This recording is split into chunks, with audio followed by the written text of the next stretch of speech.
मित्रों, अच्छे लोगों की मृत्यु जल्दी क्यों हो जाती है, हम आज इस वीडियो में बात करने वाले हैं। जिस कलयुग में हम जी रहे हैं उसमें 100 साल से ज़्यादा जीना किसी चमत्कार से कम नहीं माना जाता है। पुरानी पीढ़ियों को छोड़ दे तो बहुत कम ही लोग ऐसे हैं जो अपने जीवन में 100 वसंत देख पाते हैं, और इसमें से कुछ लोग जो अच्छे होते हैं वो तो और भी कम उम्र में ही इस दुनिया को छोड़कर मृत्यु को प्राप्त हो जाते हैं। और आपने भी ये कहावत सुनी होगी कि भगवान अच्छे लोगों को जल्दी बुला लेते हैं, लेकिन क्या कभी आपने सोचा है कि ऐसा क्यों होता है? क्या कारण है कि मन से और दूसरों के भला करने वाले लोग काफ़ी लोगों की तुलना में मृत्यु को जल्दी प्राप्त कर लेते हैं? आज के इस वीडियो में दोस्तों हम इस पर बात करने वाले हैं। सो नमस्कार दोस्तों, आपका स्वागत है मेरे चैनल पंकज एरोटेक में। अगर चैनल पर नए होंगे तो सब्सक्राइब कर लेना, बेल आइकन को प्रेस कर लेना। मित्रों, धर्म कोई सा भी हो क्यों ना हो, हर किसी में यही बताया गया है कि जिसने इस धरती पर जन्म लिया है उसकी मृत्यु निश्चित है।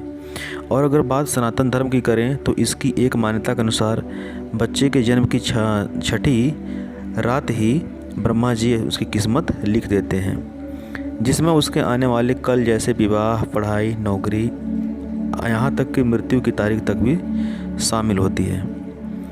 दोस्तों, यह भगवान भी जानते हैं कि किसी व्यक्ति की मृत्यु कब होगी, और अच्छे लोगों की इस संसार में जल्दी बुलाने के पीछे यूँ तो कई वजह हैं, जिनमें से सबसे पहली वजह को समझने के लिए आपको जन्म का रहस्य समझना होगा। आप तो जानते ही हैं कि व्यक्ति इस मृत्यु लोक में जो भी कर्म करता है उसका हिसाब उसे मृत्यु के बाद ऊपर यमराज को देना पड़ता है। अगर उसके पाप का पलड़ा भारी होता है तो उसे नरक में यातनाएं काटनी पड़ती है, और अगर पुण्य का पलड़ा भारी हो तो उसे स्वर्ग में स्वर्ग का सुख मिलता है। और यही चक्र कई युगों तक चलता रहता है जब तक उसे मोक्ष की प्राप्ति नहीं हो जाती है। इस मृत्युलोक में हर कोई अपने किए की सज़ा ही भुगतने के लिए आता है। कोई आत्मा इंसान बनती है तो कोई जानवर के शरीर में प्रवेश करता है। ये उसके संचित कर्मों के आधार पर ही तय होता है। इसके अलावा उसे जन्म देने वाले माता पिता के संस्कार भी उसके अंदर होते हैं। इसके अलावा वो जो कर्म करेगा उसके हिसाब से उसे पुण्य आत्मा या फिर दुरात्मा कहा जाता है। अब यही पुण्य आपकी मृत्यु की तारीख को भी बदल देते हैं। जिस तरह से एक जज जेल में रहने वाले कैदी के व्यवहार को देखकर उस सज़ा को कम कर देता है, ठीक उसी प्रकार भगवान भी देखते हैं कि इंसान मृत्यु लोक में जाने के बाद अच्छे कर्म कर रहा है और उसे अपने किए की सज़ा मिल चुकी है, और जब उन्हें लगता है कि अब उसे मृत्यु लोक में नहीं रहना चाहिए तो उसे बुला लेते हैं। यहाँ पर दोस्तों एक अच्छे लोग जो होते हैं अपने पाप का फल जल्दी ही काट लेते हैं, क्योंकि भगवान के दंड विधान के अनुसार किसी भी व्यक्ति को उसके किए की सज़ा उतनी ही दी जाएगी जितना नियत के अनुरूप हो।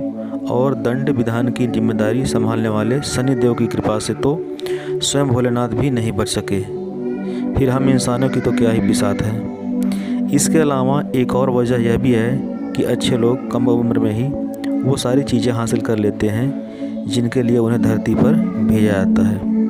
हिंदू धर्म में मान्यता है कि भगवान हर अच्छे आदमी को किसी न किसी उद्देश्य के साथ ही उसे मृत्यु लोक में भेजते हैं, और भगवान का अपना अवतार उन्हीं उद्देश्यों से शामिल है। इसलिए जब वो उद्देश्य जल्दी पूरे हो जाते हैं तो भगवान उन्हें वापस बुला लेते हैं। अर्थात अच्छे लोगों की मृत्यु उनके अच्छे कर्मों पर ही निर्भर करती है। इसके अलावा आपको ये भी बता दूं कि जो लोग ये कहते हैं कि मरने के बाद इंसान खाली हाथ जाता है, उन्हें यह जान लेना चाहिए कि 3 चीज़ें ऐसी हैं जो मरने के बाद भी उसके साथ जाती है। एक है संचित कर्म, दूसरा है स्मृति, और तीसरी है जागृति। इसलिए आप अब किसी से ये मत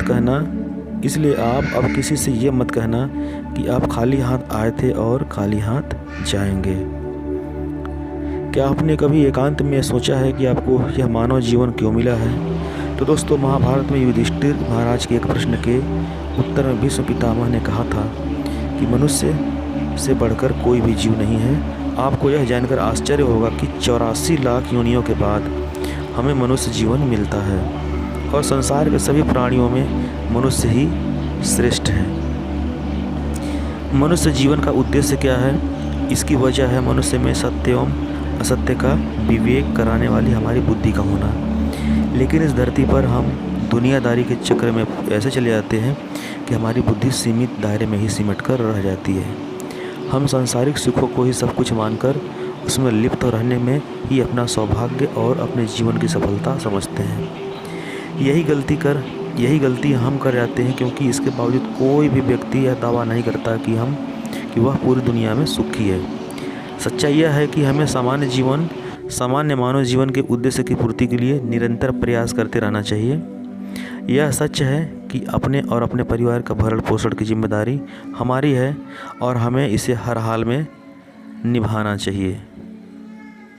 लेकिन क्या आपको यह मालूम है कि आप कहाँ से आए हैं और आपको कितने दिनों तक या कितने सालों तक इस जगत में रहना है और आपकी मंजिल क्या है?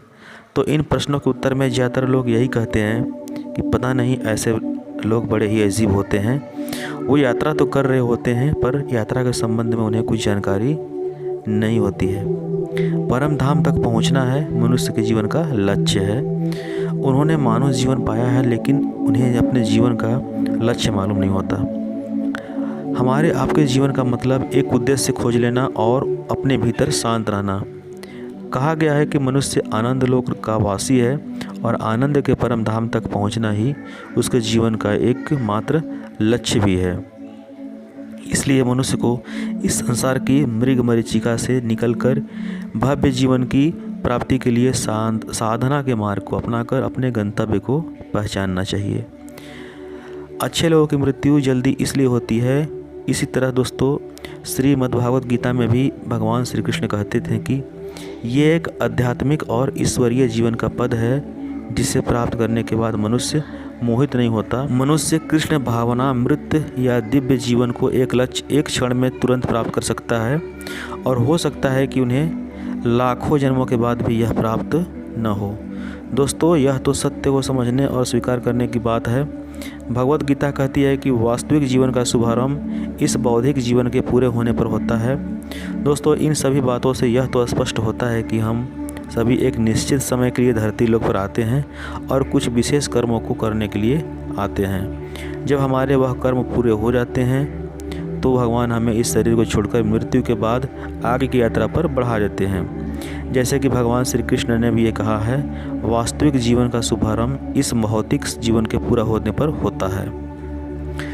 तो दोस्तों, वो लोग जो पुण्य आत्माएं होते हैं, जिन्होंने जीवन में अच्छे कर्म किए होते हैं, जब दोस्तों उनके कर्मों का समय निर्धारित हो जाता है तो उसे इस संसार को छोड़कर अपने आगे की यात्रा को पूरा करना होता है।